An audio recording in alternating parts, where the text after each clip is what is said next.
So I just thought I'd be cheerful here with the background. If it's distracting for anybody, please just let me know. I'll take it back and we can all look at my curtains. I like it. We're on the page now. Thanks, Kristen. It's very hopeful, Jeff. I gotta be. Yeah. I gotta be there.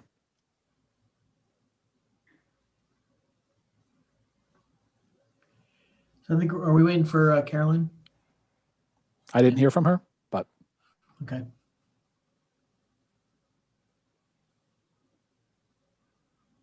there she is. There she is. Great. Are we all set to go? Yes. Okay, great. I want to call the January 11th, 2021 board meeting to order. The first order of business would be any public participation. I have one email. It didn't come in exactly the normal way. This was in response to our weekly news and notes rather than directly to the director, but I'll go ahead and read it anyway. Just says, in yesterday's library's news and notes, you included a link to an article about the violence that occurred in the U.S. Capitol this week. You may have been unaware that an article assigns blame in a very broad way to all Trump supporters. The library made no attempt to denounce the violence, looting, and rioting that occurred over the summer, and which was committed by a small number of Black Lives Matter, the organization, supporters, and anti-fascist Antifa, which resulted in deaths, injury, and the destruction of both public and private property. Instead, during the closure of the library and cancellation of most library events, the library offered multiple anti-racist book club meetings, which seemed to be in direct response to the protests. This topic is highly controversial and viewed by many as racist. Please condemn all similar bad acts or direct your communications elsewhere. For a library that purports to serve a demographically diverse community, it has tacitly exhibited a bias which I do not believe to be appropriate for a public library. Libraries in far more progressive enclaves, such as the 5 boroughs of New York City, have avoided these issues and have instead focused on subjects that enable communities to come together. I would suggest this library do the same. Please remember that the library is supposed to serve the entire Bethlehem community. When I moved to this town 2 years ago, the first monetary contribution I made was to the library. Given the direction that this library has taken, I do not anticipate showing further financial support. Okay, thank you, Jeff. Any other public comment? We'll note that comment for the record. Yep, nothing else. Okay, moving on to our previous meeting minutes on page 2 through 7. People can take a quick look at those and see if there's any corrections or additions, deletions.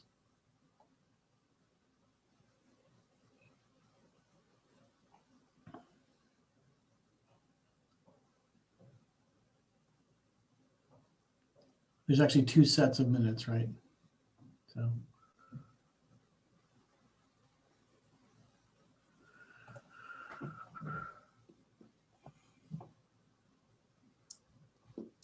I can Any make a motion comments when on we're the ready. Okay, I can any make a comments on the motion. minutes, deletions? Mary? I make a motion to accept the meeting minutes as presented in the board packet, both the meeting minutes. Great, thanks, Mary. Second? Charmaine seconded.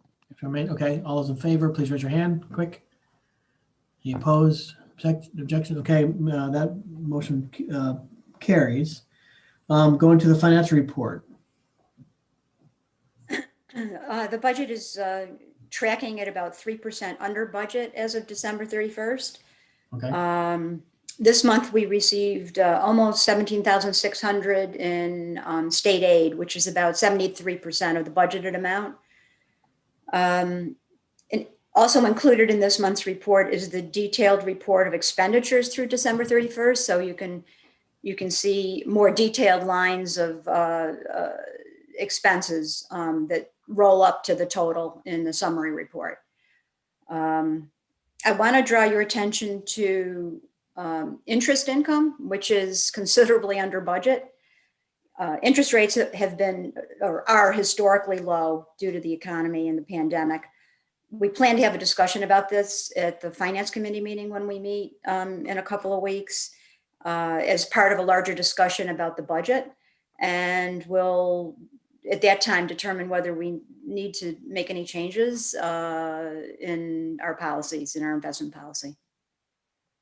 One of the things that I want to make sure that we talk about when we talk about is to take a look at the way we've written the investment policy. We wrote it, and we talked about doing some things that haven't been done yet, as far as setting up brokerage accounts, et cetera, et cetera. So I want to make sure that we're all aware of what we had planned to do. And these may be tools that we don't need to use right now or wouldn't want to use right now. But I think we want to look at whether we want to go through and get all of our tools in place for when we need them. And also whether the policy doesn't really reflect how we are managing our investments. Not to say that there's anything inappropriate about what we're doing, but I wouldn't want us to have a policy that might portray to somebody that we're doing something we're not. We could, if we put in there that we have a policy that we have XYZ tools in our box, and OSC comes in to audit, and we don't have all those tools in our box, we might be opening ourselves up to some questions. So just some things to think about. So not that I see any problems, but. So Mary, what I hear you saying is the policy should match the practice. Is that what you're saying basically? I kind of think so. Oh, I believe so. I mean, so I would just reaffirm that, you know, so. Yeah, allow us, I like the way you put it, to have all the tools that we may be using or may need, actually. Yeah. Yep. That sounds good. I did have one question on the expense line. On the retirement line, you're showing a difference year to year, 287 versus 283. Like the retirement, I think the retirement's going to be funky this year with the performance of the pension funds and such. So I don't know when we see that. Do we see that in this year's budget, or is that going to be in next year's budget? It will be in next year's budget. So this really represents last year's salaries. So it's a little bit up, and it's close, but it comes in one big chunk. So you see we're 101.7% expensed of what we had over budget. So we're 1.7% over budget, but there's no more to pay. That it's a single one time. Okay. It's a one time a year expense. It comes in and it gets, the whole and your budget line gets consumed one time a year. It's either up a little bit or down a little bit, but we receive an estimate from the comptroller's office, and that's, as close as a number as we can figure. Yeah, that's fine. I'm not worried about that then. I was just worried. I've been hearing that there's going to be like 11% or some bigger number than has been over the past 10 years. 11% is so we received already our estimate for next year, and we'll talk about that when we get to the budget. We'll talk about it in Finance Committee. It's about 11. They're estimating about 11%. Yeah, 11% increase in that line for next year's, due in December. Okay, so that's next year's. Okay, all right. I have a question about something on the warrants. I think it's the date of the check is January 12th, 21 for the EBSCO host services for 8,800 and change. I wasn't sure at what cycle that amount is paid to EBSCO. So EBSCO is our magazine supplier. So it's paid once a year. Okay, and that's an annual cost. You got it. Yep. Okay, thank you. And that's actually significantly down because we have canceled a number of the in-person magazines. Just it's not worth having them right now. Right. I just wanted to know the cycle. I wasn't sure if it was biannual or quarterly or whatever. Thank you. Yep. Any other questions on the report? No. So you're showing a 3%, but isn't but our services, like not being open Sunday and being open less hours, seem to be lower than 3%. So is there any correlation for the service hours in the budget, or is that two different concepts I should be thinking about? Well, I think the biggest impact to the budget is salaries. So salaries are down, and many employees are salary employees, not part-time. Well, we do have some part-time employees, obviously. Yeah. And those costs are down as well. But I think there's some open positions that haven't been filled, and that has helped to attribute the underspending. Yeah. So the Sunday not being open, unless they're part-timers, then it doesn't really matter, right? Correct, because they're just working during the week. There's working a different day during the week. All right. Yeah. Yeah, we don't pay our full-time staff separately to work on the weekends. They work a rotation where they'll slide out of a day during the week and work on the weekend. Okay, So it's a net zero to salary. right. Okay. Anyone other questions on the finance report? I wanted to take 1 minute and point out page 9 of the report, which is the final, and I mean final, Yeah. reconciliation of the HVAC project. Sherry was able to pull this together with some discussion with several different people. And the bottom line does show you basically the total cost of the project, less our grant revenue, and the net cost to the library, which is nicely wrapped up in a summary on 1 page. So doesn't give due to how many hours we put into it on many levels by many people, but Yeah. it's done, put away, final piece of paper in the file. So thank you, Sherry, Jeff, and Tanya for your work on this. Yeah, and it came in under budget, right? A little bit? Yeah, we Yes. had about $9,900 of savings from the great. original budget, yeah. That's great. You can call that pain and suffering. That's yeah, that's for sure. Excellent. Good. Okay, great. Do we have to vote on? You want to vote on that report? Yeah, I'll take a Yes. motion. So moved. Charmaine. So moved. Great. Second. I'll second. Okay, great. All those in favor, please raise your hand. Any opposed, objection? Okay, motion carries. Okay, personnel report. Hey, we have a very rare personnel report. I saw. It's one yeah. which I am not requesting any actions. Wow. So the positions that have been approved to fill, we're holding open for now. Some of these we're still trying to actively fill. Some page positions are just taking a little while. There is, but I have no new resignations, nothing to ask, no positions to try to fill this month. Did we, because things have changed month to month with everything going on. At one point, we were talking about looking for some part-time people to fill weekend hours. Yep. And I think right after we talked about that, there was another round of changes with things going on. Did we ever fill any of those positions, or are those now on hold? No, we did. So that's great. So on page 17, if you'll see the very toppest one, the previously approved to fill, full-time librarian, we filled 2 part-time temporary librarians.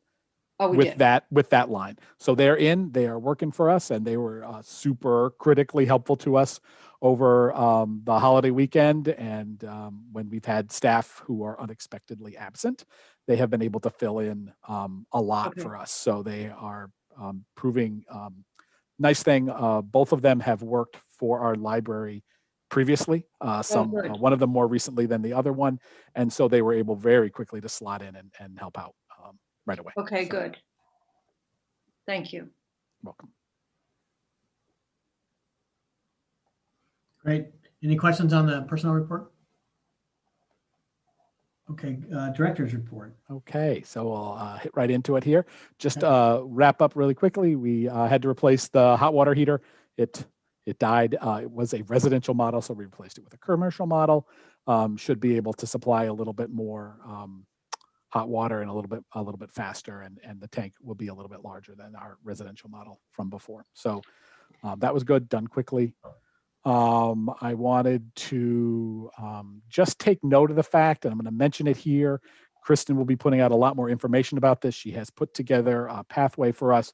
Our Facebook page was purloined, stolen from us, and we are the victims of a cyber crime or something. So we don't have any admins on the page right now. We do have a few people who are able to post to the page, but we don't have control of the page. So Kristen is moving us over to a new page. We will be de-emphasizing the old Facebook page. We will be putting up a post that asks people to move and like the new page, and we'll put up a final post there that just says no more on this page. Find us over here, and we'll put out our messaging around that. We have all the way up through Colin Paul Tonko. We have tried to seek assistance for this. This is apparently a thing that happens. Thereafter, the credit card that was attached to the account, but the credit card that attached to the account was so old it was not valid, and so there was really nothing for them to get or steal. So, there's no negative impact to us except for they've stolen our Facebook page, and we are continuing to seek remedy, if only to be able to take it back and delete it once we get everybody moved over to the new Facebook page. So it stinks, but there it is. And Kristen has it well in hand. It's just in a year of lots of things where we have to make do. This is one of those things. So, we're going to be doing different sorts of authentication with the accounts with that going forward. So, unfortunately, this is a type of thing that is becoming more common. We'll get a little bit into program. I just want to mention again, one of my favorite things is the New Year's at noon, where kids don't get to celebrate New Year's because they're all asleep, right? Or if they're awake, they shouldn't be. They should be in bed. So we did a virtual New Year's at noon. We had lots of families participate, and then a countdown to noon, and then you do fireworks. We were able to do it virtually. Not as much fun as doing it in person, but we were able to do that, and we had about 58 participants total. At the maximum, people came in and out, but I think that's just a really good program. So lots of other good programs in there. Please just take a quick minute to read through. We're doing a lot more programming. December's kind of a slow month for programming in general. Anyway, everybody's got lots of other things to worry about, even in a regular year. But we did have some good programs, and we do have a new story walk that is going up. There's a picture attached to my report. So that's, to keep that fresh over there at the Elm Avenue Park. So that's good. We continue to do our outreach. We're, working with the schools. To that, I want to mention a couple, maybe 6 months ago, we started hearing about this new product called Sora. The school district uses Overdrive to supply their ebooks. We also use Overdrive to supply our ebooks, and with partnership through the Capital Region BOCES, the school district was able to sign on once we allowed kids who are in the school district, who are automatically our patrons, right? They live in the school district, they are our patrons. They can, using their school library account, have access to ebooks from our collection to supplement the collection of the school district. So already this year, we're already seeing those checkouts happen. We would invite and love all of those kids to come get Bethlehem Public Library card too. They may in fact have one, but it just provides another access point for our collection and allows us to help support their curriculum in the schools. So that's just all really good. That makes us happy. Other program stuff coming up. We're going to be starting this month. We already started a little bit on our new Facebook page. Kindness Matters. We're going to have a program. We're going to talk about, this month, we're going to talk about just being kind to ourselves and to our neighbors. We're going to feature examples of people in our community and what they're doing to help take care of other folks in the community. So that's our push for the next little bit, and then we'll be starting up this month. You'll be starting to see that included in that. We're going to be sticking some just sort of random things into the book bundles and other. We're going to put notes into people who are picking up book bundles, and all of you are invited. If you're interested, if you want to just write a quick note to a patron, we will be happy to include that in one of their book bundles. Just try to brighten up someone's day for either books to people or book bundles, just sort of surprise people a little bit with just something just to say hi and that we're thinking about you. So as well, the Friends have funded the Just For Me book boxes, which is going to be a subscription service for teens. We're going to be taking up signups for that. We're quarterly. We're going to deliver a box of activities and books to the teenagers for those folks, those teenagers who want to subscribe to that box. So it's kind of neat for us. We're going to talk a little bit about circulation in a minute. I'll talk about the report that I added to that. And then I did want to mention that we turned on the bill notices. I think I emailed everybody that we were going to be doing this, and then it happened.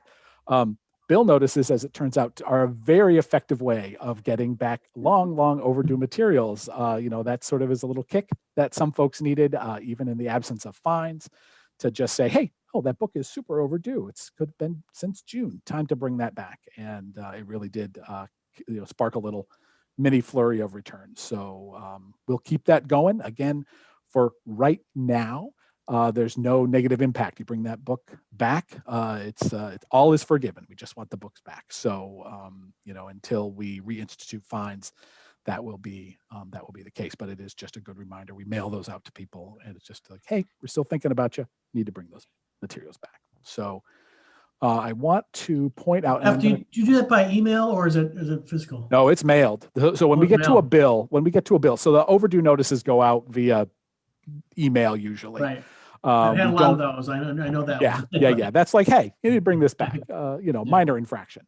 But when we get 3 weeks past the due date, it gets to, you haven't renewed it or it's not able to be renewed.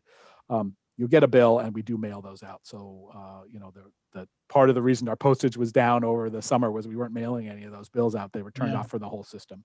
So we're mailing those out, and we were able to sort through them really quickly. It's a physical mailer that we get and print at the library, so we can look through them. If there's anything weird, we can look at that too. So, do you find using the U.S. Post Office seems like a more official missive than just an email? Yeah. I'm just curious. I mean, I think it gets attention in a way that it's easy. Some of our patrons are very much dialed into those emails, right? They are aware, they're getting their emails, they're paying attention to it. But email is also easy to ignore. Swipe, gone. Okay. When something comes in the mail, it just is a little bit more. It is a little bit more official. Costs more. Got to pay for the mailer, pay for the time to people to print it out, put it together, and stick it in the mail. But it does work. It is an effective way to get those things back. It always has been. If we got to the point where we had a lot of books out, okay, and I'm not saying don't do the postage, but would there be a benefit to doing both at some point? I mean, if we're sending out 1,000 notices or something, do we think there'd be any bang if we sent both the postal and then, I don't know, followed it up 4 days later with an email? Or is that like, oh my God, don't ask us to do that. That would be so difficult to put that together. We'd have to. All the emails are automated. They come from the system, so they're not hand sent out. And there's emails long before the item is overdue sent to the public for billed items. Okay. Thanks, Catherine. Sorry, and just not everyone has email. A lot of our users still use the phone. Oh yeah, that's true. Forgot about that. Right. So then that call system is okay, but there is no phone calling system that's particularly good. Certainly no phone calling system that the libraries of Albany and Rensselaer County can afford that works really, really well. That method of delivering notices is a weakness. Okay. So you guys have it under control as usual. Thanks. But it is just it's always on for us. So the difference is the thing that's notable is that it was off all summer long and fall long, and then it was turned off. So we were able to see the impact of that, which is a rare sort of, again, natural experiment that we have never done before. So. All right, I wanted to talk a little bit about circulation, and this will come back up. I'm going to try to share my screen here just for a second. All right, now you should be looking at a page that is included in your board packet. Mm-hmm. And this is the checkouts, which sort of compared us to the similar enough local libraries for us to get a little bit of a comparison. You'll notice the first thing to always notice is all of our graphs are exactly the same, just shifted a little bit for sort of scale of the library itself. That's always the most sort of humbling thing, is although we try to do to increase circulation, basically the circulation patterns exist in the world across the entire system. But in the physical checkout box, so the first one is the top one is all checkouts. This is on page 22 of your packet if you prefer to look there rather than on your the shared screen. The second one is physical checkouts from for the past year, November 2019 to December 2020. So you can see in the left half of this is our normal. Everything's bumping along like normal. Physical checkouts, everything's normal. March and April happen, circulation drops, physical checkouts drop to 0, and then they start to come back. And here in July is where we are doing curbside pickup once again. That's this whole circulation is physical checkouts. Then in September is when we start in-person browsing. So when we're talking, we'll be having a conversation about in-person browsing a little bit later on.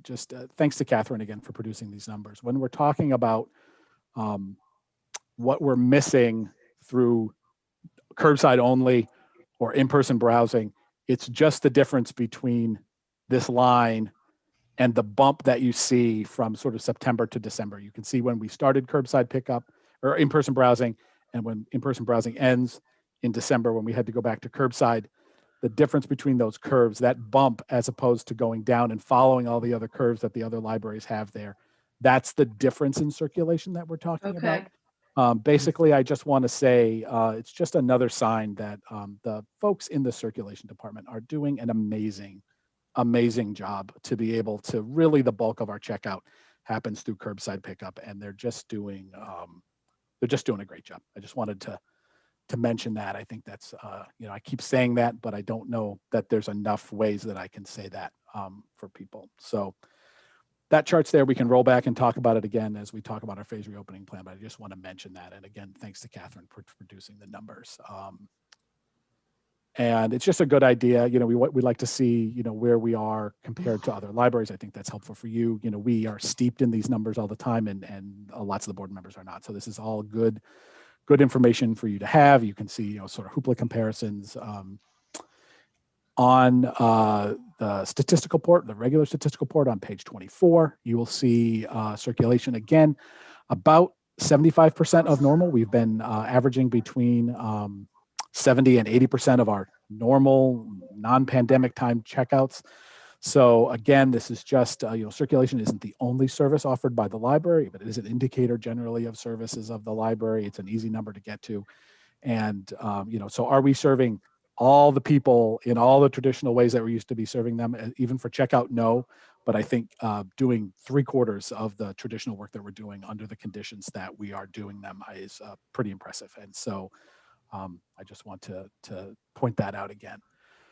And then on the bottom block into the miscellaneous, all of the sort of random statistical items down there, you'll see ebook use towards the bottom, e-audiobook use, all huge gains. Ebook use 42% over last year, e-audio 26% over last year, e-magazine 46% over last year, streaming video up 80%. Obviously, this time last year we hardly had any streaming video, just a very little.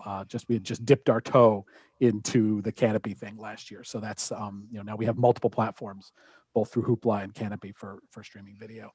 And then the new one that I added is that BCSD use via Overdrive. That's the Sora product that I was talking about.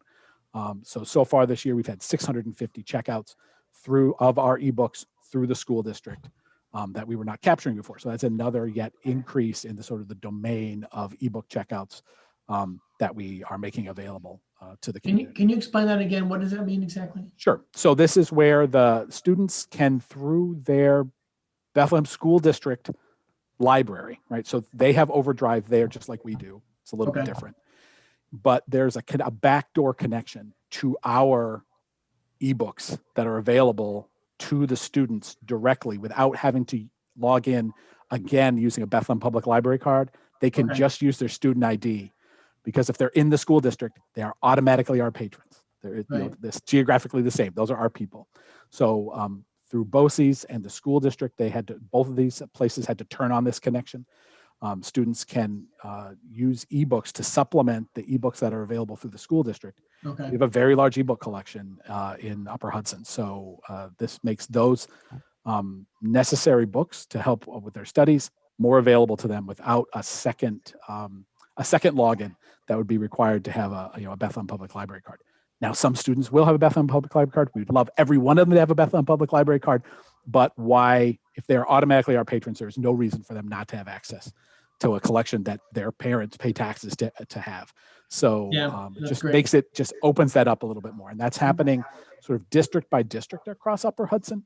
So, some school districts, I think the ones that are a little bit more aware of how libraries work are signing up for that. Others may not or may not be aware of it. So we were just lucky that Bethlehem School District was right on the ball as usual and signed right up for it. So we've been cruising along for a couple months now. It sort of bumps along in the background, and it's enough that I wanted to report it. So Jeff, does that explain, because I noticed that the young adult audio books Yeah. had jumped by 100. Is that, do you attribute that to the connection to the school district? It went up 150% from last. Some of that, yes. Some of that is we were for years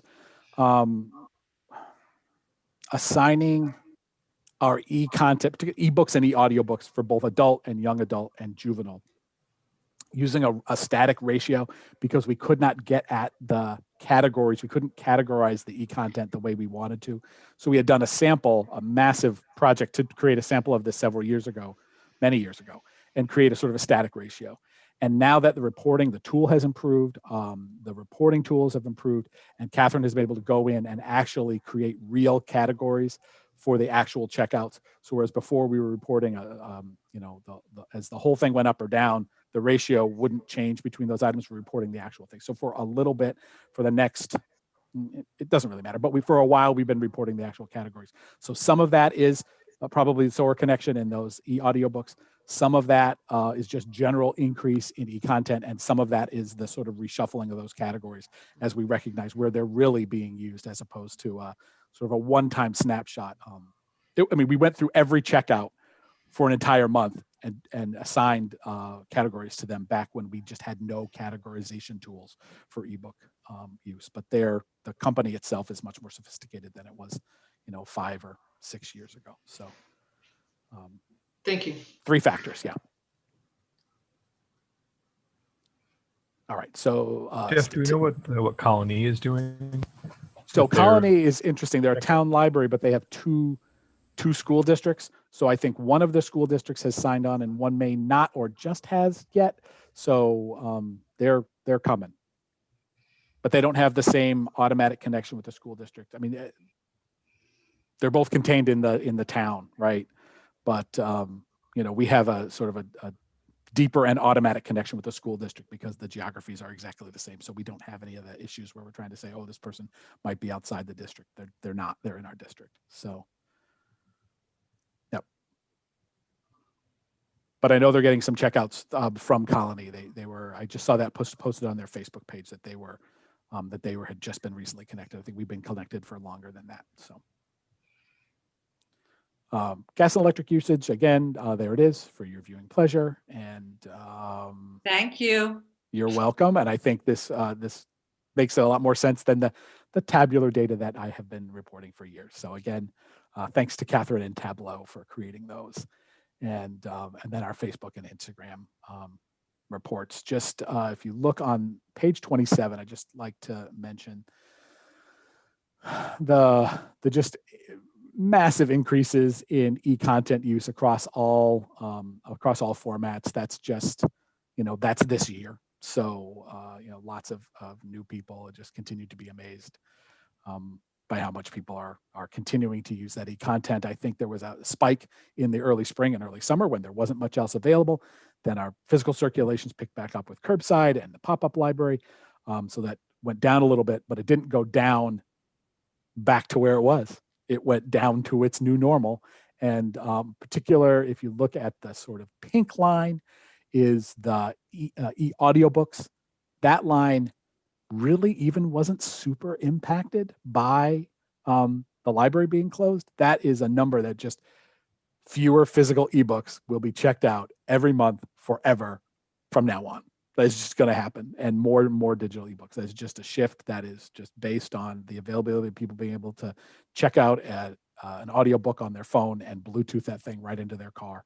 It's so simple now. You don't have to go through all the special cables and everything. Every time someone has a new car, it's just made easier and easier and easier. So it's just a slow transition to downloadable audiobook. And I don't think that's a trend that will be going back anytime soon. I think the ebooks eventually will stabilize, and had begun to.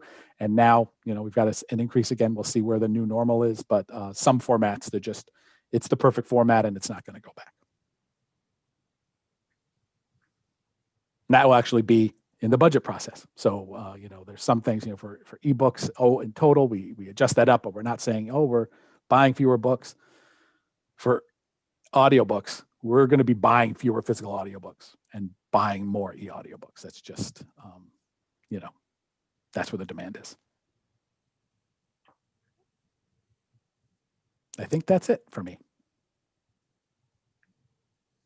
Great. Any questions for Jeff on the report? Okay, thanks, Jeff. UHLS report. Anything to report there, Lisa?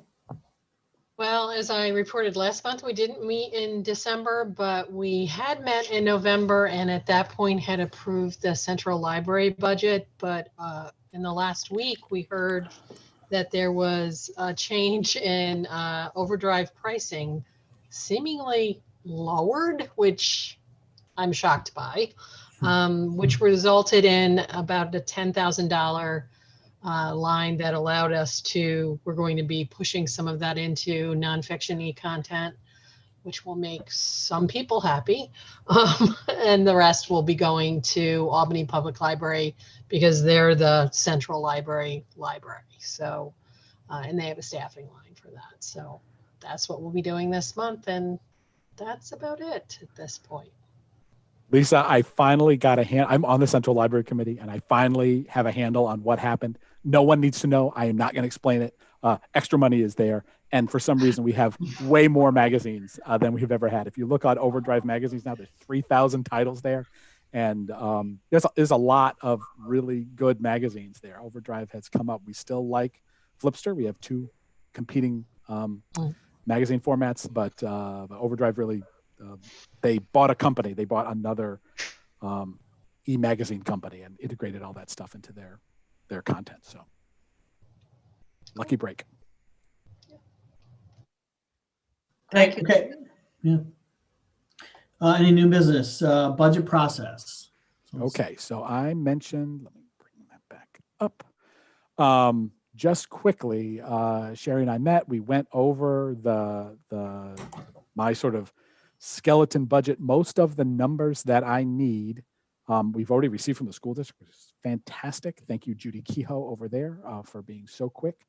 And also from the school district, we received the deadline. So we'll go over that quickly here. It is in the email that I sent to all of you, and we'll just keep rehashing this as we move forward. So sometime in mid to late January, with the finance committee, we'll be meeting, and we'll be going over that same skeleton budget. We'll be explaining the thought processes for where those numbers came from that Sherry and I have already done.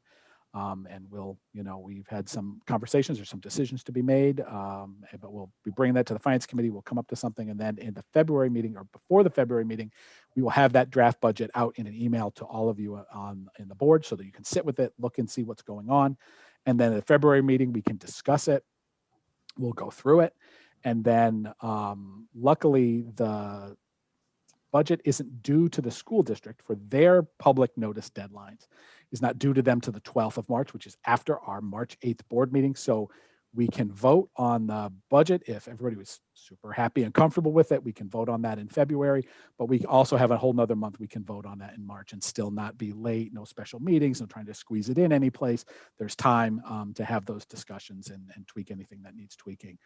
But generally speaking, the sort of the hard numbers that come, the pilot numbers, the retirement number that Mark was mentioning, our healthcare estimates, those are all in. We have a salary estimate. Sherry and I are talking about how we calculate salaries and what we need to do. So that's anyway. So then that will our board needs to vote on that by no later than the March meeting. Then we turn that over to the school district. It goes in and then gets put into their budget cycle. And then at the May board meeting, Sherry will, for the first time, be presenting the budget to the public, such as may show up to that meeting, but we'll have it there in the record, and that budget will be presented, and then the vote will happen in May, maybe as normal. And that's a thing that, because we don't run the budget, I don't think about that process too much. But again, we don't know what the guidance will be from the state about how that election will happen. There are still a lot in play as far as how the actual mechanics of that election taking place. So that is out of our hands. We don't know the dates. We know what the usual date is. And then, we have one seat up this year, and it's our meat seat. So it's because it seems like for years we have 3, 2, so many board members up all at once. This year, it's a one seat year. So really, the members should start thinking about principles for the next year's budget when they get to, and they'll see the draft before the February meeting. Yes. Yep. Okay. Yeah. I would actually suggest, I was just thinking of that too. If people have pet areas that they really want us to focus on, Yeah. shoot Sherry, Jeff, me an email so we can look at it and consider it. And because I'm just looking for Sherry and Jeff and their guidance. If you have things you want us to consider, it would help to have us discuss some of that stuff in the finance committee, and we could probably give it more consideration sooner rather than later. So just throwing that out if you have specific things you want us to really try to focus on. Can I say this is an interesting process for me because as the district, the board, the entire board builds the budget over a course of multiple months. So, and just to be, open to the board, I oftentimes reverse numbers and switch things in my mind. So if Jeff, if the board agrees, I'd like to just see like the basic presentation of numbers from last year so I can start getting my head wrapped around of what presentations look like. If you just, at some point, just email me, even for example, what you presented to the board last February, so that I can start getting my mind comfortable with what these figures are going to look like in what columns. Yep. And then if at all possible, when you're presenting the budget to the full board the first time, give us as many days as possible ahead of time to Will do. see it. Yeah. Yep. Because as I said, I'm very comfortable with it. I've done a number of them, but it takes, depending on what it looks like, I might look at it and say, I understand it looks fine, but depending on how the numbers shake out and how it's organized on a page, I might need to familiarize my mind around how it's organized, if that makes sense. It does. And I'm happy to print that and have that, either come in or curbside that to you. Sure, great, thank you. When the time comes. Yep. So any questions about that? That's basically. Jeff, one question about the budget for this year. Yes. Sorry, I should have brought it up a few minutes ago. The e-collections line item, I think we're at 156,000 in the budget for this year. Yep. If we're anticipating being slightly under budget, would it make sense to throw some money at that line item right now and increase the spending so that for the next 4 or 5 months, while people are still housebound, we spend the money where it's most likely to be felt? Yes, and we're just look really quickly. Yes, and so we are. We are spending way faster than our budget would anticipate. So when we order the items that we order don't appear instantly in an invoice because a lot of them are ordered pre-pub. So yes. There's a lot of extra money going there, but the amount lags. Okay, that makes sense. So, but yes, that we're also stealing. It's a terrible term. Shifting money from some of the other collections that are being less used right now. Just physical circulation is just down. Of course it is. So there's no reason to spend quite as much money as we were, though. -1 physical book does not get us +1 ebook. It doesn't work that way. It's not apples to apples. So. That's yes. The quick answer is yes. By the end of the year, you will see we're going to be overspent on that line. Okay, excellent. Thank you. Yep. I was going to raise this under old business, but since we're talking about money, the boiler project, which will probably need to addressed at some point. I think, Jeff, a while back, I thought there was some kind of estimate of what the entire project might look like when the architect was brought in and. I wasn't able to shift through it all to find that kind of rough number. But one thing I would be interested in is whether or not because there will be some savings this year and they'd be carried over to the following year, if all that of a significant amount or a partial amount of that savings could be, if the board would consider earmarking part of that to try to bring those costs down in terms of whether that thing would even have to be bonded. But I couldn't remember what the actual number was. Yeah, it's absolutely. So Sherry, you want to answer? Well, I think we talked about it a little bit. I don't remember the number myself, but we're not looking to bond it. We have funding. We'll have funding to take care of it. Great. Yes. So that would one thing I would earmark is, whatever savings from this year could be carried over. Right, exactly. What portion could be going towards the boiler? No. Mm-hmm. Yeah, we'll be looking at that as we decide to sort of get get an engineer or an architect selected and get them to get some hands around that. I am super reticent to throw out any numbers because it's such a wild thing right now. You're going to get a librarian's estimate, which I don't think is a good idea. No, I thought we had seen some summary. Maybe I made it up, but I thought there was some ballpark out there. But thank you. I think if you were a homeowner and you had a boiler that happened to be this size, you'd be looking at 40-ish. But don't assume that the cost will be anything like that.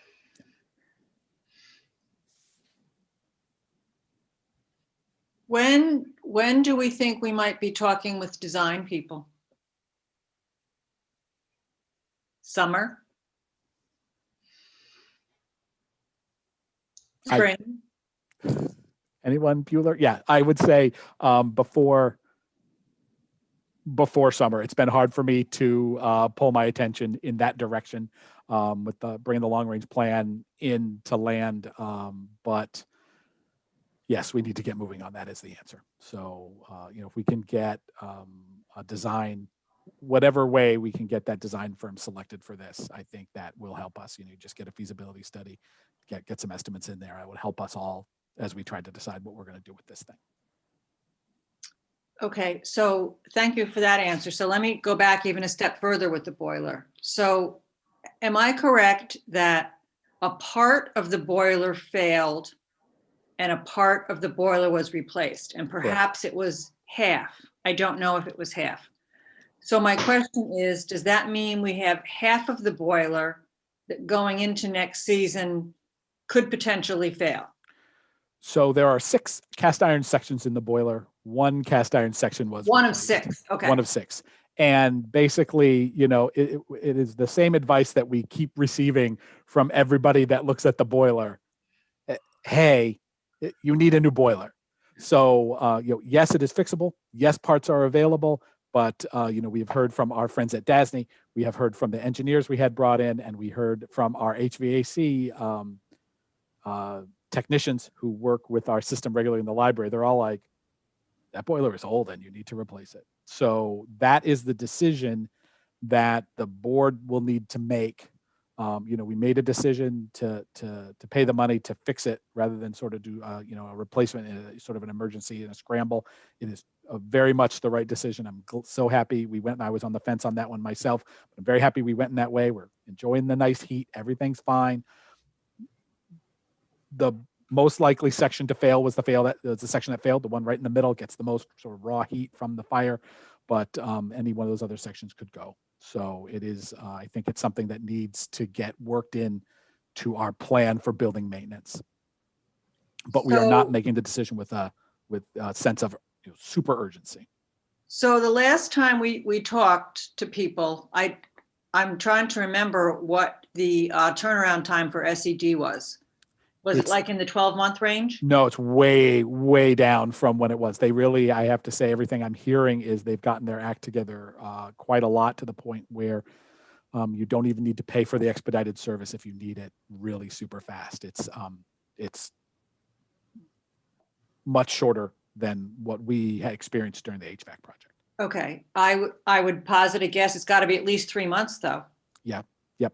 Okay, so if we assume that's 3 months, and we assume a design process from the time we want to put together an RFP, interview people, blah, blah, blah, blah, blah, that's probably another 3 months. Yep. Okay, I'm just throwing out timelines. I got where you're going. Yeah. Can I just clarify, Mary, are you talking about just the boiler, or are you talking about the long-range planning?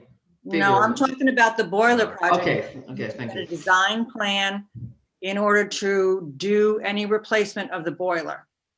So there is a process that would have to go to SED to replace that boiler. So this is why we did not have the option to just replace the boiler. Okay, we have to reconfigure the room. Harmeen, I'm stepping on your toes. You jump in here. No, go ahead. I'm still trying to dredge up the details of that from my memory here. Okay, so big picture, my understanding, and Harmeen, I'm welcoming any corrections that you need to make. In order to move forward to put in a new boiler, if that was what the board decided to do, we would need to have a design done of what we need for a boiler. Okay, so, and that would have to go to SED for approval. So there is this whole planning and approval process before we can buy a new boiler. So some of us might think that maybe we don't want to wait for another failure, that we want to get out in front and get moving to have plan in hand for when another failure happens, or perhaps even move ahead with purchasing another boiler before we have a failure. You're going to watch a little piece of Harmeet die when I say this, but you are right, Mary. I can see where you're going with this. We are talking spring 2022. I mean, I think I don't. The boiler. You're right. It may be possible to be done before that, but I wouldn't lay any of my reputation, whatever's left of it, on that number, given that there is construction, abatement involved in that. There's construction, room construction involved in that. It is not as simple. We had the engineers come in. They looked around the room. They did not do a site survey. They didn't do any of that full engineering of the project. That wasn't what they were brought in to do. They just looked around the room and they're like, yeah, we could just see that there's a construction that needs to happen in this room. There's makeup air that needs to be put in. There's an abatement project that needs to happen with the roof. So it's minor, but it's still there. So there's a lot of pieces to this. And that's why when we say, it would be X dollars to actually replace a boiler if this was sitting in your house, it's complicated. Well, we should probably, I don't want to delay other discussions tonight, but we really need to keep a focus on that, because that is concerning. That's, yep. I think it's obvious to everyone.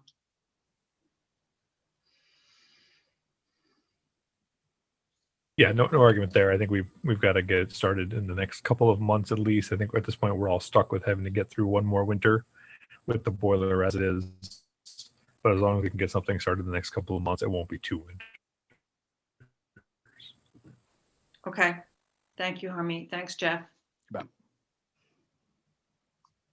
Okay, great. Any other questions on the budget or any needs? I think, thanks, Mary, for your offer to receive suggestions. That's helpful. I have a couple I'll send to you. But if people have, start really thinking about it as we build the budget for next year. Great. Okay, you want to go to phased reopening plan? Right. All right. So here we are again. I know, I'm sorry. I keep bringing you back to this discussion. But I feel like the goalposts keep moving as we try to say, we're going to base ourselves on this particular metric, and then that metric kind of goes away because we're in an evolving situation, both from a state and federal level. So as we try to figure out where we should be, and basically what we are talking about is the difference between phase 2 and phase 3, right? So phase 2 is our curbside phase, and phase 3 is our in-person browsing phase, and we have been in both of those. We've gone up to 3 and back. That's where we are right now. So we are currently in curbside. So as you know, the virus rates are high in our area right now, and I wanted to do absent sort of higher level guidance, I thought it would be a good idea to put together a survey of the local libraries and see where they are, so that you could have some information as we try to figure out where we are and where we should be going forward for the next couple months. I think everybody is just trying to play for time until the vaccine rollout can begin to bend this curve back down. Yes, people have the ability to bend the curve through their behaviors, but also that I think the vaccine is going to be a huge factor. As we begin to hear more and more people are getting it, people that I know are receiving their vaccine, that is great news. It makes me happy every time I hear it. So, we hope that over the next sort of 3 months, you begin to see some major changes in that number. Until then, our staff is not eligible in a special category to receive vaccines. The State Library Association has been arguing to have library workers moved up to a higher phase, but we are sort of lumped in with public-facing retail kind of general folks right now. So there's no, obviously we're not as high as grocery store workers. That makes perfect sense, but we're kind of lagging behind some other businesses. So that's where we are now. And then I just wanted to put that together, and sort of particular note recently, The Saratoga Springs Public Library has moved not even towards curbside anymore. They have moved away. Their pandemic plan was tied to the sort of an 8% infection rate over a 2-week period. So that is new information. East Greenbush Library, which was one of the first libraries in our area to open up, has moved back to 5 people at a time, 15 minutes only each person, one member of a family into the library. And then Voorheesville's, sort of our neighbor libraries, Voorheesville's moved back to just one person at a time, appointment only for in-person browsing, the rest of the service being through curbside. So everybody has that document. You can read through it. I tried to pull the libraries that were the easiest comparisons to us. Guilderland, of course, is in a special circumstance because they're under construction right now. So all things being considered, and again, based mostly on how many staff people I need to run the library for curbside or to run the library for in-person browsing. I am prioritizing, and we have chosen, as we really had trouble fielding a team over the holidays, and not due to the holidays. We had trouble fielding a team, and we moved back and we prioritized curbside, and you all know this already, over in-person browsing, because that is the bulk of our circulation, the bulk of our service to the public. Even when in-person browsing is open, it is a smaller amount of circulation. So I am advocating right now that we remain in curbside, not in-person browsing, but I wanted to have that discussion. This keeps moving forward, and I appreciate the flexibility that you've all given me to react very quickly when the circumstances pop up that we need to move quickly. And I am super thankful for that. I know the staff is as well. So, but I do really value your guidance, and I value your opinions on this. And I wanted to know, where you are and what you're thinking. So the difference between, I have to get this in my head, the curbside staffing complement versus curbside plus in person. Yep. The delta there is what exactly? I mean, how many do you have to have in the library to do? Yeah. So let's say the absolute minimum bodies that I can have to run curbside, and we've been kicking this number around. Let's just look at full-timey kind of equivalents. Yeah. Is about 15, and people seem surprised at that number, but that's including everybody, including maintenance and circulation, answering the phones, which we were not doing back in March, April, back in June when we were open for curbside only. We were not answering the reference phone live, which we are now. So we've got that desk staffed. So for that in-person service, depending on the hours, it's another 5-ish people. We have to have somebody at the door, and you don't have somebody sit there all day. There's lunches involved, and there's, depending on how many hours we're open for that in-person browsing. So there are more people that are required to be in the building for in-person browsing and curbside only. The easiest thing, the fewest number of people for us to have would be just for in-person browsing. We just say, we're only doing in-person browsing, limited to 5 or some super low number. And then, I could run the library with like 5 people, if it was just that. That is literally the easiest service in the world. But the second you start putting holds on, and whether those holds are in person or remote, the second you do the whole holds process, and the second you do curbside, the number of people really expands to do curbside. But the reason, even though it's more staff intensive, the reason we focus on curbside right now is because that is the service that is available to the widest number of people in the community, right? So people who want to come in are disappointed that they can't come in and browse, and I totally understand that. But the curbside is available to them. There are people, for whatever their individual circumstances are, that will not, cannot, are unwilling to come in the library, and they are serviceable through curbside pickup. Right. So did I understand correctly that for curbside, you need about 15 staff, and so in person, you need about 5 more, and that's about 20? Right. That's on an individual day, not a sustainable number, but that's about how many bodies I need to have to make that work. And that doesn't account for people being out unexpectedly absent for whatever reason. So then when we get to the actual number of people that I have in the building on a given day, which we're trying to keep as low as possible, but we have to have some padding on that because of just, humans, and the thing is, so people are unexpectedly absent very frequently. That's certainly what happened to us over Christmas. We just couldn't field a team, sufficient team to get that done. And we really did. We cut that number lower than 15. So, for short spurts, you can make it work with fewer people than that. And the folks did that. And I'm super appreciative to them because they were able to make that work. But it's,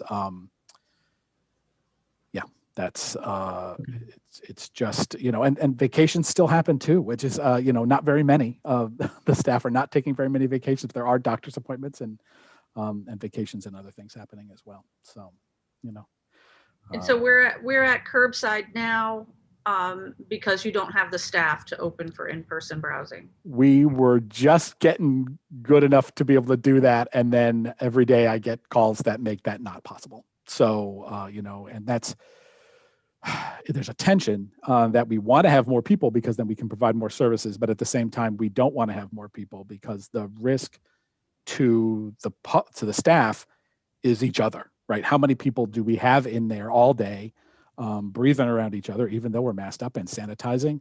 The public themselves, we have not seen yet. I have not heard of very many public to staff or staff to public transmissions of COVID that we know of, right? So, it just the interactions I think are not particularly risky for a given definition of risky. I'm not a doctor, but the risk is much more to the staff, and that's what happens with us when we're doing the sort of a contact tracing ish process. Is that, for us, it's harder for us to keep away from each other sufficiently. And then for that time not to go more than 10 minutes, within 6 feet for 10 minutes, it's hard for us not to do that throughout the day. And especially, the full-time staff are there a lot. And so full-time staff to full-time staff, we've met, we see each other quite frequently. So that's. Hey, Jeff, so I just want to kind of echo the point that you're making, which is that, I think that this is not just a staffing issue, like, can you field a team? I think that it's about making the staff feel to some extent safe and secure as someone can right now. I enjoy the privilege of working from home, as a choice. Having to go in every day, I'm sure is very stressful. So to that point, I will ask, have you received any complaints or comments from patrons about moving to curbside only since December? I'm not going to say there's none, but I receive a couple comments. People say, "Oh, I received a couple emails where people certainly said, I would like you to open up the library. The grocery stores are open. How come you're not open?" That's the sort of comment that I get. Not many fewer than I expected. How about that? The number of those, mostly, again, we work for an awesome community. Mostly what I'm hearing is, so thankful that you're here. Thanks so much for providing the service to us. And let me just follow that up. Are those complaints about the failure to provide a service or an item for checkout or some other thing that the library would provide? Or is that a general comment that because other entities are open, you should be open to? I think it's more the latter than the former, because when we get down to, if we can get a hold of an individual person, if they will call the information desk, and that's why we have gone to, instead of answering that in a voicemail, we are answering that live during the hours that we're staffed. The librarians are very good at their job and are very good at being very creative about getting people the things that they need. So the biggest in-person service that we take away when we don't have browsing is not browsing; it is the photocopier. And that is a hard thing to replicate without a photocopier. However, they're pretty clever about having people take pictures of things with their phones and send those in to be printed and pick them up for curbside. So we have ways of making that work. It's not perfect. It doesn't work in every situation, but they can cover the vast majority of situations if we can actually get a hold of an individual person and talk to them about what they need.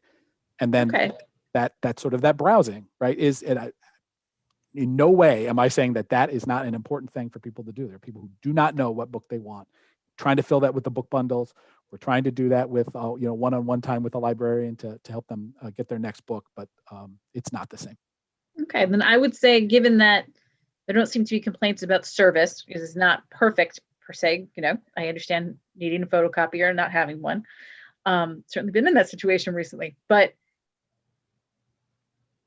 I do think it's a safety concern for staff as well. And as long as we can actually provide the services as we have for, frankly, many months now, and it, early in the summer can continue to, given that the infection rate shows no signs of going down, only signs of going up, I fully support continuing that curbside service only. Yeah, I'll just pick up with Caroline, reinforcing for the staff, but the numbers are going up. And so even for the community, I think it's a service to be mindful that the more places where people can interact, even though you do the best for social distancing and sanitizing and all, it's best to remain in, if it's level 2, just the curbside. I have a question. When we talk about X number of people to provide curbside or curbside plus browsing, when we're talking about number of bodies in the library, that does not represent, if I'm understanding, what's not in that number are a lot of hours being put in, I presume, by staff working from home, doing things like program planning and perhaps administrative tasks and HR staff. So there are a lot of hours being put in at home that benefit the public indirectly or directly, like program planning. I mean, right? It's not 15 or 20 people a day working for the library, right? No. There's a lot more going on. Absolutely. And what's going on right now, we don't have, like when we had 2 teams way back in June, where we had planned, they said, oh, this week you're working from home, this week you're here. We're doing that through just having to have people work from home because they cannot work in the library for whatever reason. It's more of a safety. They are either quarantined by a county health department, or they were near somebody who was quarantined, or they live in a house with somebody who's quarantined. So they can't be working. So yes, they're still producing the staff, Okay. and that works, different jobs can produce to different levels remotely. And that's not uniform, but And that's where there's a lot of creativity coming in right now with people at home saying, what can I do to produce a program, to make up something about an outdoor treasure hunt or whatever we do. Some of these really funky things that people have come up with that have been a success. Right. And that's where, this weight has been borne by the staff themselves and by their direct supervisors. Yeah. I am not involved in trying to decide what creative tasks they have to come up with. They are doing that in consultation with their supervisors so that I can focus on all of these things. Thank you. I would say, I've not heard anything negative about just going back to curbside. In fact, you're right, Jeff. It's all positive that we're doing curbside, frankly. So, I'm okay keeping it curbside only for a while. I think it's going to be a while. It's not going to be month to month. I think it's going to be 3, 4, 5, 6, 7 months maybe. I would just point out that I don't think anything has changed since the last time we had this conversation. Numbers have been going up, but we're still not to the orange level, which is something we had already had a conversation about and decided upon.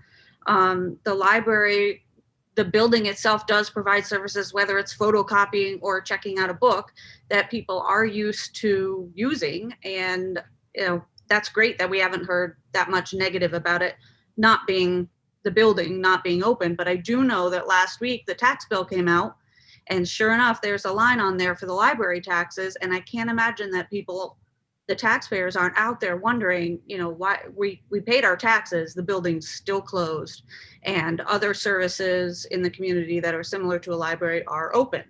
I just think that is a concern. I might be the only one on the board that feels that way, but I would like us to have in-person browsing until our county goes to the orange level. Yeah.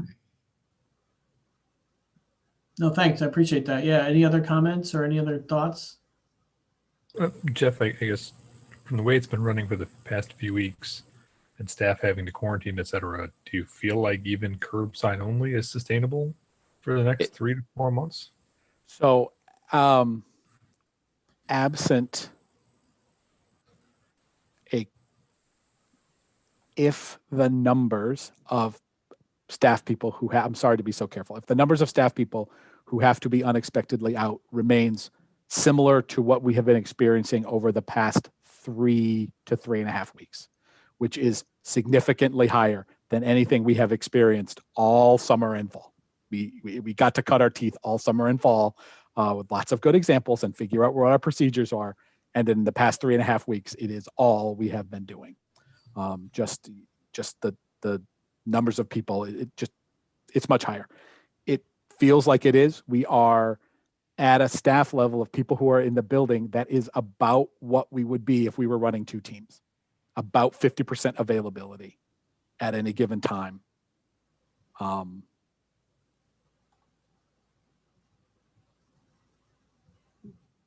that make sense? And that's, we're across multiple shifts. So it doesn't mean half the staff is quarantined at any particular time, but 50% availability for any particular shift. And that moves around. The limiting shift moves around during the week because it has a lot to do with the individual people. It feels sustainable. My short answer, I should have just said, it feels sustainable absent a major crisis. So. Yeah, no, I appreciate the detail because it feels like the fallback position from Curbside only is either ebooks only, right? or something like East Greenbush is doing, where one person in the library at a time for 5 minutes. Yep. No holds, no nothing, right? Well, you just get 3 books and leave. East Greenbush is doing holds though, so I want to say that they're doing that in addition to their Curbside, and they have a pickup window that we've been talking about in the long range plan. So they're using that. So, but that is a fallback position. Okay, well, neither of those fallback positions is going to be terribly satisfactory to anybody, right? It's certainly a significant step down in service from where we are now. So it makes sense to me to try to take whatever precautions we can to at least maintain the level of service that we're at, right? And keep everybody safe. Yep. And I think that it's so nervous to say this, but it seems to be working. The procedures that we have in place seem to be working. I will say too, I don't know if anyone's been in the Curbside line. Now, granted, I think it was the day before New Year's Day. I was there, and the line was about 10 cars long, and the number of staff and the speed at which they were moving in and out to deliver things was amazing. People were just dropping and going, and they moved that line very quickly. But this one car drove out, another 1 or 2 drove right back into the line. So I know that was probably a holiday weekend. I know I wanted extra books for the weekend, right. But it seems like Curbside, I don't know if you have numbers, Jeff, but it seems like it's a very popular service. It is a popular service, and it's the bulk of our circulation, and that's what that was what I was trying to demonstrate with the numbers that the circulation, the physical checkout numbers. It's the bulk of everything that we're doing is going out through Curbside right now, even with or without in-person browsing. I just want to say that I'm just going to speak for myself. I do not see this as a black and white decision. I think there's a lot that I would agree with about the taxpayers and everything. I mean, I'm always asking, what do the taxpayers want us to do? We're there to represent them. Mm-hmm. But my one person on this board, I think that right now I lean toward community safety and employee safety first right now. But again, it is not black and white. There's a lot here. And I respect what people are saying. So. But if we are going to move away from the very little guidance that we get from the state as far as their cluster action initiative and the yellow designation, the orange designation, if we're going to move away from that, then what's the parameters for going back to in-person browsing? And how will you determine when the numbers are low enough to make that decision? Do you have anything in mind, Jeff? And you've heard me waffle on this several times. I was trying to move away from infection rates, which is what the colored designations were first, only based on that. And I found that to be an inexact and imperfect metric. Most of the other libraries that have a detailed quantitative switch for the movement between the phases, when you talked about Saratoga Springs or Albany Public Library, they have really well-defined switches. Their switch is based on community infection rates being at, whether you cross over 3, cross over 8, or 3, 4, 7, and 8 seem to be the numbers that keep reappearing in all of the different libraries' pandemic response plans. So you would be looking at Albany County numbers or just Town of Bethlehem? I think probably Town of Bethlehem numbers would be the best for us, though much of the school district is the Town of New Scotland, and integrate that with something from the county.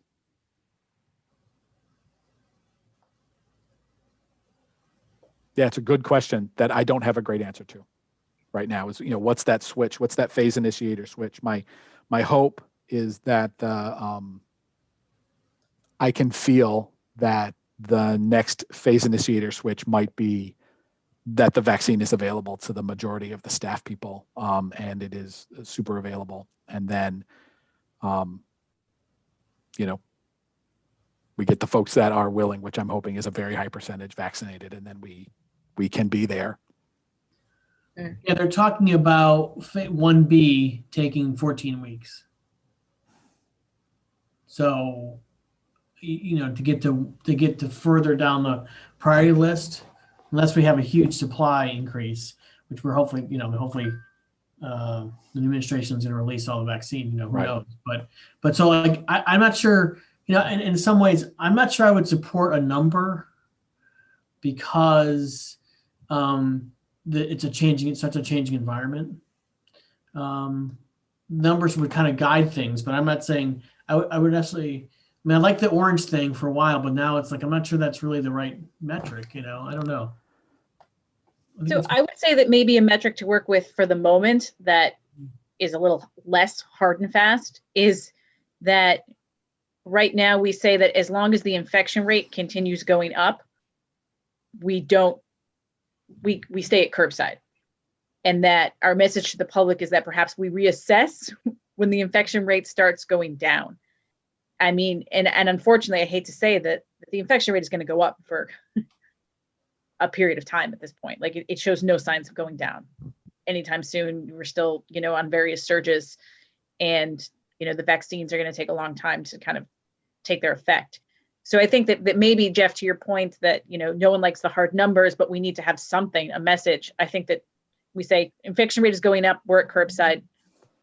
That's the way it is. When it starts going down, then we say, okay, then we convene and we come up with, a plan, or maybe that's when we have to come up with a hard percentage where we say, okay, we're willing to open. But I agree with you, Mark, that, I think that even the state with their numbers and with the zones, as soon as anything gets close to the zone where it comes to shut down, suddenly the goalposts move.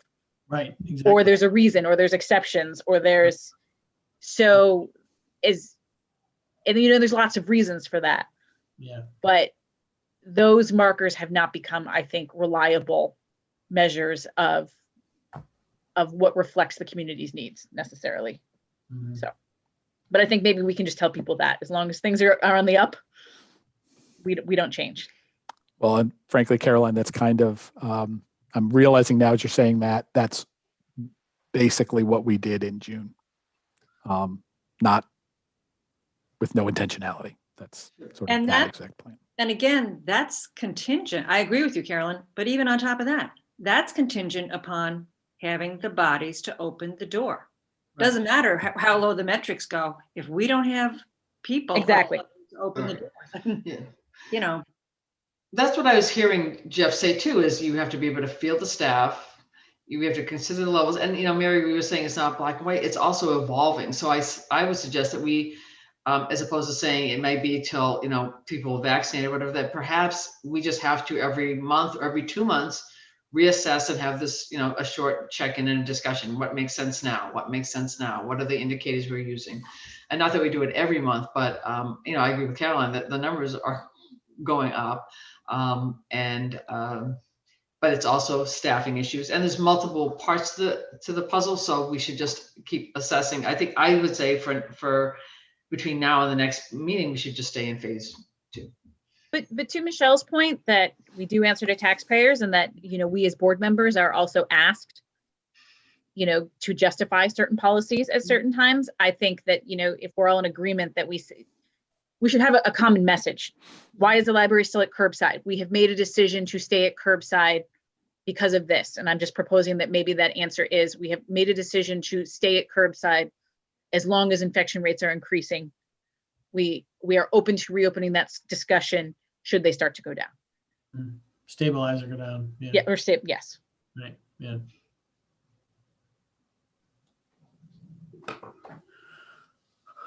Okay. Any other thoughts on that? Anyone want to weigh in on that more? I just want to say thank all of you. I really appreciate this, because it's it's easy to get in my own head, and Chris and Catherine are great. They absolutely feed more information into me, but you absolutely represent us in the community and bring back what the community is feeling. And I appreciate everybody giving me your thoughts on that. Okay. Other new business. Anything else new business wise? I just had a question, but I don't think it's old business, but I think I read in one of those online publications that we get that there's a Friday, February 26th is Library Advocacy Day. It is. And I wasn't sure if there was anything that, when I was on the school board, we used to physically go to the State House and meet with an advocate, but obviously this year is different, but I wasn't sure if board members did anything, or if the library did anything, or if there's programs we're supposed to, right? So I just noticed that 26 is Library Advocacy Day. Yeah, I'm not sure absolutely. What that means. Well, thank you for bringing that up. It's awesome. And it is Library Advocacy Day, and you absolutely are invited, because your voices with our legislators has far more weight than mine. I think I'm pretty good at providing information to them. When they ask me about what we're doing, I'm happy to do so. But when it comes for advocating for the library and for libraries in general, you are the volunteers and you are the representatives of the community, and your voice has significantly more weight than me, an employee, basically. So you are absolutely invited to participate. It is going to be virtual this year, obviously. We do typically go down. It is a long and exhausting, though fun day. So I invite everybody. I know some of you have restrictions about your ability to even participate in that, and I'm very well aware of them, and I thank you for that. But you are all absolutely invited every year to come down.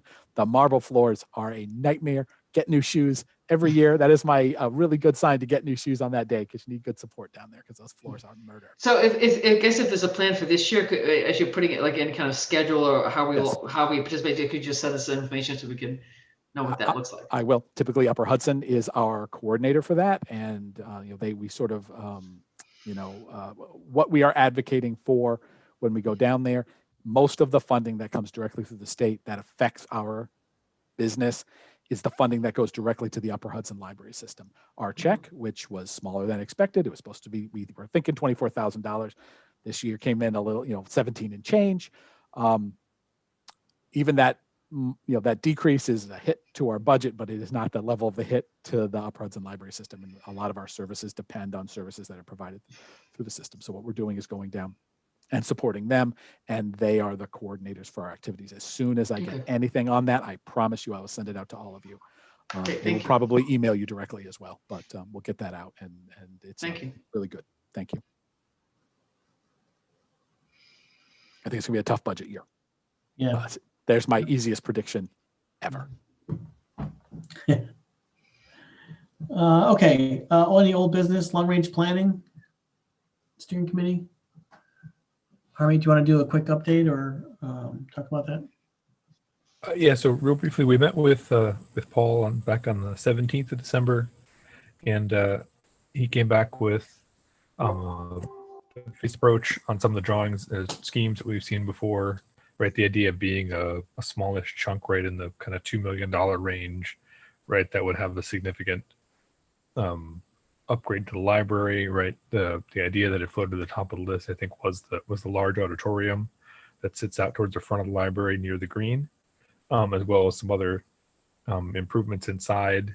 The very rough kind of price tag for that one is actually coming in closer to 3 million rather than 2. But that would conceivably be, phase 1. And then kind of building on that, some additional modifications, and ultimately culminating in the attachment of a building where the Borthwick property is right now, right? Sorry, the initial $2 million number included the demolition of the Borthwick property also, right? To be able to use that as green space or as parking space. Don't worry about if you can't follow my hand waving right now. I think what Paul owes us right now is another version of those schemes. Jeff, correct me if I'm wrong, because the one thing that was left out was a permanent solution to curbside pickup. Mm-hmm. Right, we talked about that, being a service that we anticipate having to support forever at this point, and it was not included in the original schemes they'd put together. We also made some edits to the original schemes. If you remember, one of them had sort of parallel hallways. The idea being in the parallel entryways that you could have parts of the library open after hours and parts of it not open after hours. And those of us on the committee decided that wasn't really a function we anticipated needing, if ever. It's just not something that we do. So that was another change he's going to make in the schemes. So as soon as he has something, I think the committee will get back together and settle on 1 or 2 to bring back to the larger group as a whole. Jeff, did I miss anything? No, you got it exactly. That is right where we are. That's great. I would suggest that we might want to consider, if we're getting close to really looking at things and numbers, we might want a few people to look at our existing surplus back simultaneously with recommendations to what kind of money we think we have if we're not going to go out and bond. If people were going to look into the topic of bonding, Jeff, I seem to remember that we spoke at some point in the last year or so with Judy Kehoe, and there was a firm recommended, I believe it was out in the western part of the state. They would be the people to talk to, because if we're talking about bonding a small amount of money, I'd want to know the kind of cost we're talking about. So it might be like, oh, we only need an extra $300,000 to do this plan, and that might be easier said than done. So I think we ought to arm ourselves with some information. I have a feeling, as we to our credit, we wanted to look at what the public had to say and what all the members of the committee had to say. And we're certainly aware of numbers, but tried to keep them at the back burner so we could think about, what is it that the community is telling us over the next 10 years that they want from us. I think that was a good decision.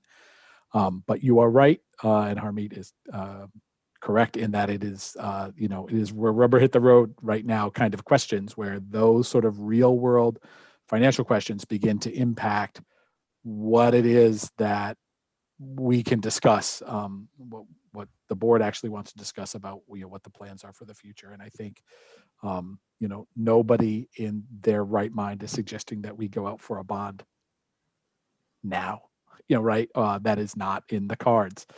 But I do think it is due diligence for the board to be looking at what are the future plans for the library, and how do we plan for the library going forward? Because as long as this COVID scenario has dragged on, it will not be forever. So that is a thing that I'm hanging on to. So,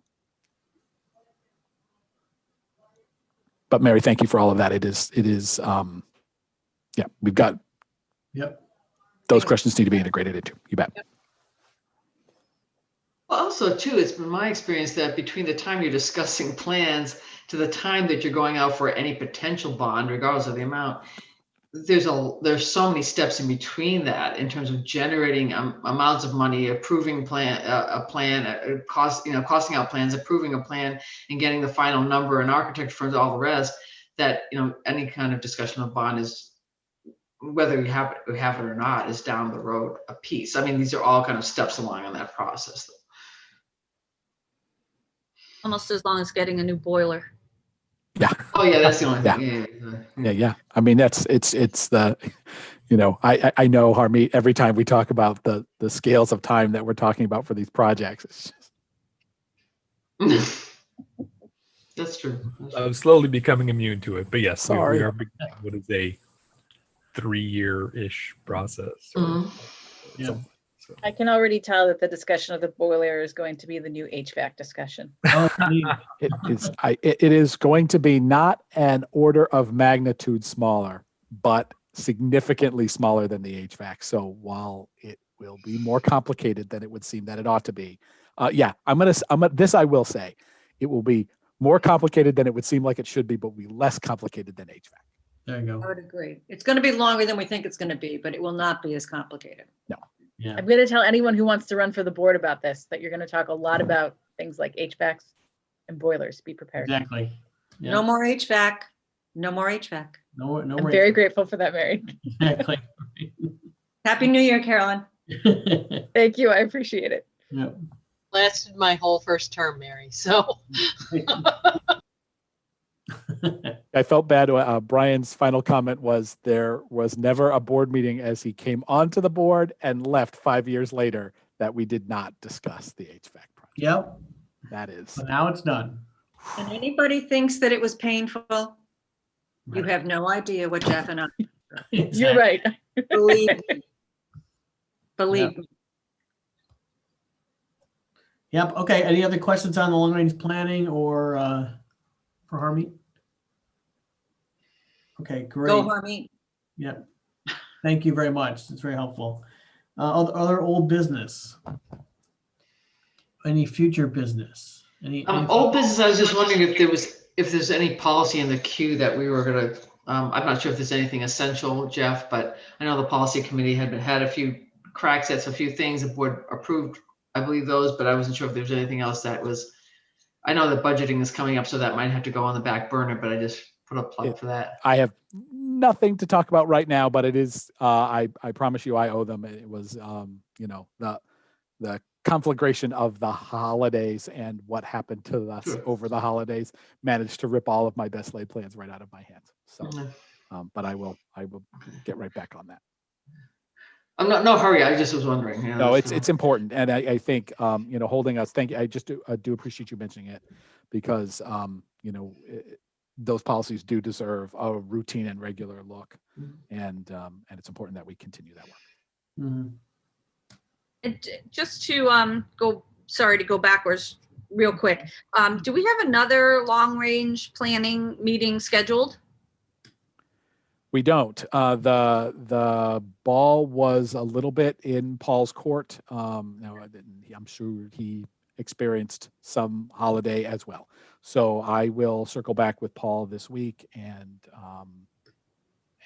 we'll get that back on. Get an estimate of when he will be ready to have a conversation with the committee, and then we'll get that set up because it does take us a while to get those meetings scheduled. So I'll get that process going. Okay, thanks. Final piece of old business, if I may, it's not even really official, Sure. but I have been in contact with the negotiation committee, and we are, that is coming as well. So you'll start hearing more about that as we move in, next month and the month after that. Was that Yeah. When does that? When's the contract end again? I'm sorry. June 30th, June 30th of 2021. 2021. We did a 1 year, just kick that can 1 year last push, last right. year when we thought, in the spring and June, when we thought things were really difficult, we decided to Right. kick that can 1 year down the road. And Yeah. that was, Can I ask you, what's the general length of a contract for the library? so that's interesting. I would go, you have to go back fairly long historically for us to say normally it's a 3-year contract. I would say that is over the numbers of contracts since the union was formed in 1981. Most of the contracts have been 3-year contracts. Yeah. We had moved 2000, I'm going to say 9-ish, whatever the nearest contract was there when the economy was changing. There was lots of healthcare stuff. We moved to a 2-year contract just to try to, it was healthcare costs were what were driving the frequency of those contracts. And that was the major change year to year, was those healthcare costs were just going through the roof. And so we shortened it to a 2-year contract. We had then moved back out to a 3 and then had a 1. as last year. So I would say the baseline is a 3-year contract. Thank you. And I would say as a member of the negotiation committee that I would be inclined, just to prepare everyone, kind of where I think I would be inclined, I think they will push for a longer contract to lock us in. I would be inclined to highly negotiate for a shorter contract, maybe even another 1-year contract. We have no idea what the world is going to look like next year. Yeah. No, I appreciate it. Yeah. Thank you to the committee. Thank you to the committee for doing it again. Yes, thank you. Yep. I think just this may be a naive question. Who represents the employee? Is there a union that? It's CSEA. Yeah, so they're Okay. a CSEA local. Thank you. Yeah. But it is our own chapter. It is our individual chapter. Okay. Yeah, they're a unit. Yeah. Okay, any of the future business or people want anything for the good of the order people want to raise today? I'll make a motion to adjourn if we're ready. We have to check public participation again. Oh, Quick. sorry. Okay. Just quick. No, nothing. Nothing? Okay. Okay, Mary? I'll second I'll second it. Whoever. Okay, great. All those in favor of adjournment, please raise your hand. Any opposed?